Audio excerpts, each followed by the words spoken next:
नमस्ते एंड जय हिंद। आखिरकार महक के साथ बिताए वो पल अंततः ख़त्म हो गए थे, पर मुझे क्या पता था ये तो सिर्फ शुरुआत थी, क्योंकि महक को मैं उन सारी चीज़ों के सपने दिखा चुका था जो सपने शायद मैं कभी पूरे नहीं कर पाऊँगा। बहरहाल आज का नवंबर का दिन था, नवंबर की सुबह जिसमें ठंडी ठंडी हवाएं मेरे चेहरे पे आ रही थी। सुबह उठते ही तैयार होकर मैं क्लास जाने के लिए निकल गया। क्लास में पहुंचा तो मुझे पता चला कि आज हमारे क्लासेस कैंसिल हो गए, पर हाँ, आज हमारा ग्रुप डिस्कशन ज़रूर रहने वाला था।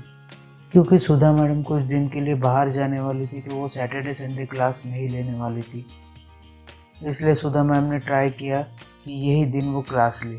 मैं साइन करके क्लासरूम में पहुंचा तो देखा सुधा मैम कुछ अपना लिख रही है। पूरे क्लास में कोई नहीं था, सिर्फ मैं और सुधा मैम।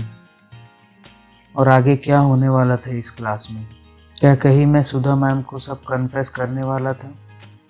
क्योंकि मेरा और सुधा मैम का रिलेशन कुछ ऐसा था कि हम लोग सारी बातें शेयर कर सकते थे। हमको मैम ने वो लिबर्टी दी हुई थी कि अगर आपके साथ कुछ गलत हो रहा है, आपके साथ में कुछ सही हो रहा है, या आप कुछ गलत कर रहे हो ऐसा आपको लग रहा है, तो आप मैम को सब चीज़ें बता सकते हो। पर क्या सच में मैं ये बताने वाला था? इन सब सवालों के जवाब मिलेंगे। आप बने रहिए, देखते रहिए। काश तुम मेरे होते।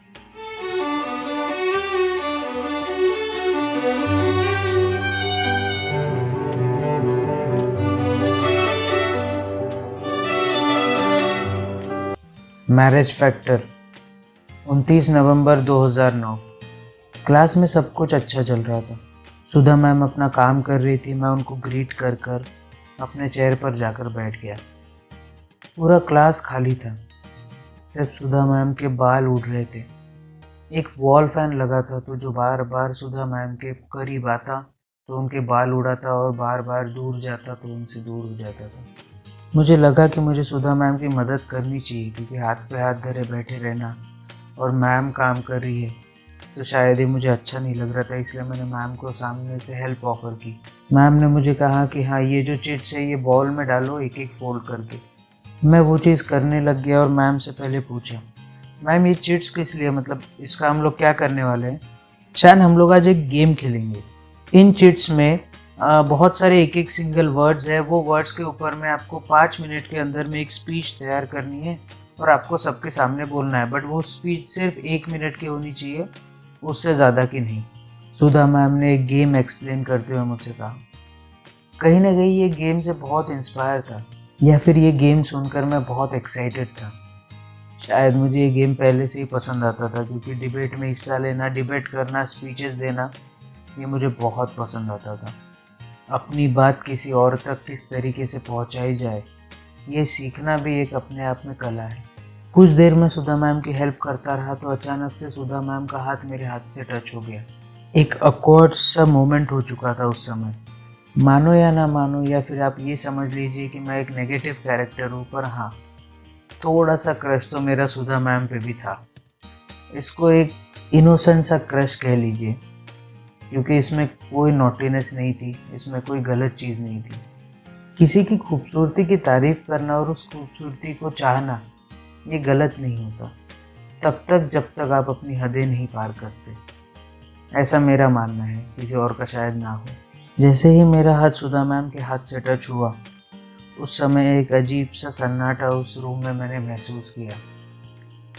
तब तक सुधा मैम को इतने करीब से देखा नहीं था, पर आज उनके एक्सप्रेशंस कुछ अलग ही बयां कर रहे थे। थोड़ी देर बाद ही मेरी नज़र भटकी, क्योंकि दरवाजे से एंटर हुई थी पियाली। और जब पियाली आती है तो उसके सामने आप विश्व सुंदरी कोई भी रख दो मेरे सामने, शायद मेरी नज़र सिर्फ पियाली की तरफ रहेगी। लंबे लंबे बाल, येलो कलर का टॉप और ब्लैक कलर की डेनिम पहनकर, एक ट्रेडमार्क आंखों में मस्कारा लगाई हुई, पियाली चलकर अपने सीट पर जाकर बैठ गई। मेरा काम सुधा मैम के साथ लगभग फिनिश हो चुका था, मैंने उनकी पूरी हेल्प कर दी थी। मैं जाकर पियाली के बाजू में थोड़ा सा दूर जाकर बैठ गया। हम दोनों ने एक दूसरे को कैजुअल स्माइल दी। आज की स्माइल थोड़ी सी अलग ज़रूर थी, क्योंकि पियाली जानती थी कि मैं उससे प्यार करता हूँ। इससे पहले शायद उसको मेरी फीलिंग्स का अंदाज़ा नहीं था, इसलिए मैंने स्माइल देकर मुंह इधर घुमा लिया। ना चाहते हुए भी चाह रहा था कि उसको कितना देर तक देखूँ कम हो, पर ऐसा लगा कि वो अनकंफर्टेबल हो रही है, इसलिए फिर मैंने खुद को कंट्रोल करते हुए दूसरी ओर देखने लगा।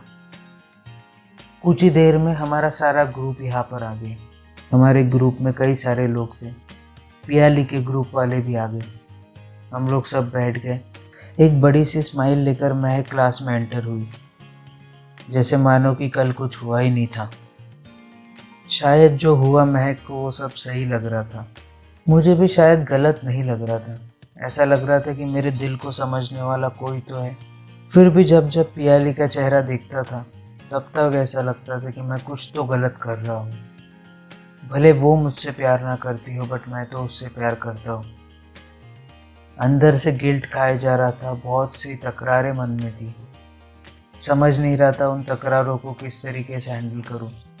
तभी सुधा मैम ने गेम शुरू कर दिया। कई लोगों ने अपनी चीट्स उठाई, कई लोगों ने स्पीचेस दे दी। मुझे समझ नहीं रहा था कि मुझे कौन सा टॉपिक आएगा और पियाली को कौन सा टॉपिक आएगा। पियाली के पहले मेरी बारी आई। मैं पहुंचा और मुझे टॉपिक मिला रेड। कुछ देर तक अपने दिमाग पर जोर डाला, समझ नहीं रहा था कि रेड टॉपिक पे क्या बोलूं। जब कुछ नहीं समझा तो सोचा कि दिल की आवाज़ जो कहेगी वो बोल दूंगा। शायद हो सकता है गलत हो या सही हो, जो भी हो। मैंने अपनी स्पीच शुरू की। देखिए दोस्तों, वैसे तो लाल कलर प्यार का प्रतीक माना जाता है और हमारे खून का कलर भी लाल होता है। इससे हमको एक सीख ज़रूर मिलती है, अगर आप किसी को सच्चे दिल से चाहते हो तो उसे उस हद तक चाह दो जिस हद तक तुम्हारे अंदर का आखिरी खून का कतरा तक तुमसे ना कह बैठे कि यही लड़की है वो। वैसे मेरा फेवरेट कलर लाल नहीं है, मेरा फेवरेट कलर येलो है। जैसे ही मैंने ये वर्ड कहा, मैंने देखा कि पूरी क्लास की निगाहें पियाली की तरफ मुड़ गई थी, क्योंकि उसने येलो कलर का टॉप पहना था और शायद उसी दिन से मेरा फेवरेट कलर येलो बन गया था। हालांकि उसने बहुत से अलग अलग कलर के ड्रेसेस पहने थे, बट वो येलो कलर में कुछ अलग ही दिखती थी। ऐसा लगता था कि आसमान से एक परी उतर आई हो। मेरे को लाल में इतना कुछ समझ में नहीं आता। लाल कलर खून का कलर है, लाल कलर डेविल का कलर है, लाल कलर प्यार का कलर है। अब इसमें सोच आपकी है, ये लाल कलर आपको कहाँ लेके जाना चाहता है। अगर आप इसको डेविल की नज़र से देखेंगे तो ये आपको नेगेटिव एनर्जी देगा।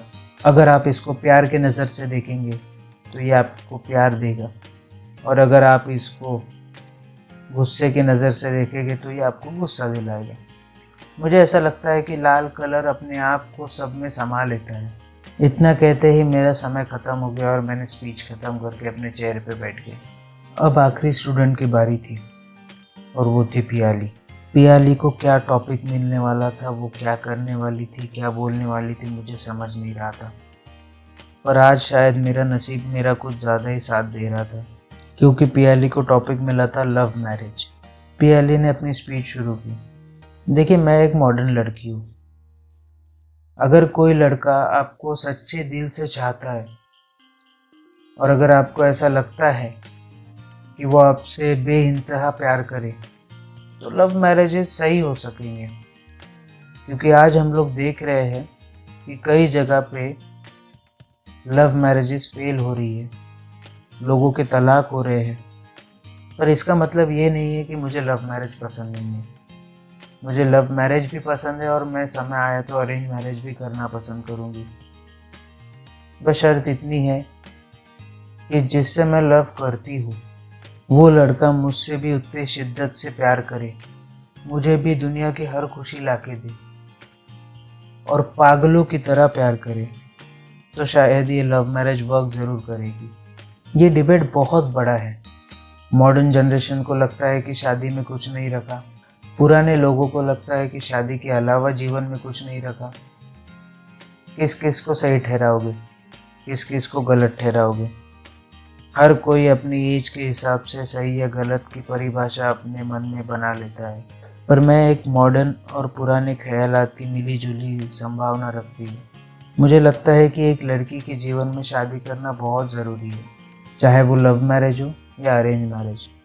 पर हाँ, उस लड़की को खुश रहने का उतना ही अधिकार है जितना एक लड़के को है। पियाली की स्पीच खत्म हुई। समझ नहीं रहा था कि पियाली की स्पीच पे ताली बजाऊं या नहीं बजाऊं, पर पियाली ने स्पीच जब दी तो सबसे पहले ताली बजाने वाला मैं था, क्योंकि शायद उसकी बातें दिल को छू गई थी। जो उसके दिमाग में था वो सब दिल से या मुंह से उतर आया था। मुझे ऐसा लगा कि जिस लड़की को मैं ढूंढ रहा था वो साक्षात परी बनकर मेरे सामने खड़ी है। पर फर्क सिर्फ इतना था कि ये परी किसी और की झोली में थी। अपने नसीब पे कई सारे गिले शिकवे मैं कर सकता था, पर मैं उनमें से नहीं हूँ जो नसीब को दोष देकर वहीं पे खड़ा सोचता रहे कि मेरे साथ ही ऐसा क्यों हुआ। किसी तरीके से क्लास ख़त्म हुई। क्लास ख़त्म होने के बाद मैंने और महक ने आज प्लान किया था कि हम लोग मूवी देखने जाएंगे। तो हम लोग बढ़ चले सिनेमैक्स की तरफ। सिनेमैक्स में एक रणबीर कपूर, कैटरीना कैफ, अर्जुन रामपाल की पॉलिटिकल ड्रामा मूवी लगी हुई थी। हमने एक रॉयल सोफ़ा की सीट लिए और जाके ऊपर बैठ गए। जैसे ही मैं स्टेयरकेस से ऊपर चढ़ रहा था, मुझे फिर से वो सारी चीज़ें याद आने लग गई जो महक के साथ मेरी कल बीती हुई बातें हो गई थी। क्या वो आज फिर से होने वाला है? और मैं एक बार जो किया है उससे ही अगर खुद को माफ़ नहीं कर पा रहा हूँ तो दोबारा करूँगा तो क्या होगा? समझ नहीं रहा है मुझे कि मैं क्या करूँ। फिर भी उस रास्ते पे चला जा रहा था जो रास्ता शायद मुझे नहीं लेना चाहिए था। हम लोग थिएटर में पहुँचे। नेशनल एंथम चालू हुआ। देश के सम्मान में सब लोग खड़े हो गए। नेशनल एंथम ख़त्म होते ही अंधेरा हो गया। क्या हम लोग फिर से वो सब चीज़ें करने लग जाएंगे जो शायद हम करके पछता रहे थे, या यूँ कह लूँ कि मैं तो भी पछता रहा था। और अगर फिर से मैंने कर लिया तो क्या होगा मेरे साथ? इन सब सवालों के जवाब मिलेंगे। आप बने रहिए, देखते रहिए काश तुम मेरे होते। और आप क्या कर सकते हैं? अपने हाथों की सफाई का ज़रूर से ध्यान रखिए। बार बार अपने हाथों से अपने चेहरे को मत छूइए। इसके अलावा सोशल डिस्टेंसिंग का ध्यान ज़रूर रखिए, मतलब अपने में और अगले में कम से कम 10 से 12 फीट का अंतर रखिए। इसके अलावा भारत में बनी कोरोना वैक्सीन कई प्रक्रियाओं से गुजरने के बाद आप तक पहुंच रही है, तो जब भी आपकी बारी आए कोरोना वैक्सीन ज़रूर लगवाइए। इसके अलावा जब भी आप अपने घर से निकले तो अपने चेहरे को फेस मास्क से कवर करना ना भूलिए। इससे आप खुद की भी रक्षा कर पाएंगे और औरों की भी रक्षा कर पाएंगे। इसके अलावा अगर लाइफ में कभी आपको लो फील हो, कोविड की वजह से आपकी जॉब चली गई हो, आप पे इकोनॉमिक क्राइसिस आ गए हो, या कोई भी आपको प्रॉब्लम हो, तो इसके बारे में अपने घर वालों से बात कीजिए, जानने पहचानने वालों से बात कीजिए। डिप्रेशन में मत जाइए, डिप्रेशन को मार के इंडिया से भगाइए। और अगर मेरे पास में और भी कोई टॉपिक आता है तो उसके ऊपर मैं एक वीडियो बना दूंगा। तब तक के लिए आप बने रहिए, देखते रहिए एक्सपोजिंग स्टार विद शांतनु, और आगे की कहानी जानने के लिए बने रहिए काश तुम मेरे होते। एक्सपोजिंग स्टार विद शांतनु पे। जय हिंद।